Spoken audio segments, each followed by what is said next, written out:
মাসের এই 1 মাস কোথাও মনে করেন রাত্রেবেলা মাটির ব্যবসা চলবে না। রমাদানের সঠিক উদ্যোগে প্রশংসায় বাড়ছেন ধর্মপুর ইউনিয়নের কৃতি সন্তান বাটিরটেক চৌমনি বাজার ঐতিহ্যবাহী সুলতান সর্দার পরিবারের সুলতান সর্দার সাহেবের সুযোগ্য সন্তান জনাব নিজামুদ্দিন মেম্বার।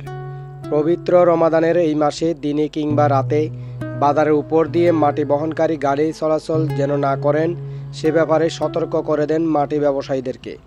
কেননা বাজার ব্যবসায়ীগণ রমাদান ও আসন্ন ঈদকে কেন্দ্র করে বিভিন্ন পণ্য সামগ্রীর বাইরে পসরা সাজাবেন। এতে ধুলোবালিতে মালামালের ক্ষতির কথা চিন্তা করে এই সতর্ক বার্তা দেন তিনি।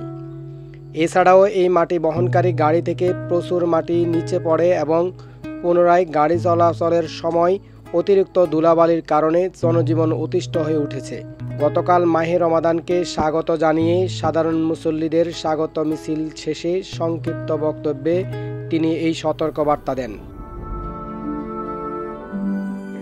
আপনাদের সুবিধা থেকে আমি গত পরশুদিন একবার আমি প্রকাশ্য ঘোষণা দিছি, এক মালিক ব্যবসায়ী বাজারের এই 1 মাস গত রমজান মাসের এই 1 মাস কোথাও মনে করেন রাত্রেবেলা মালিক ব্যবসা চলবে না। কেন? আপনাদের রমজান মাসের বিভিন্ন মাল এবং বিভিন্ন খাওয়ার জিনিস, বিভিন্ন আসবাবপত্র, কাপড় চোপড় রমজান মাস উপলক্ষে বাইরে রাখেন।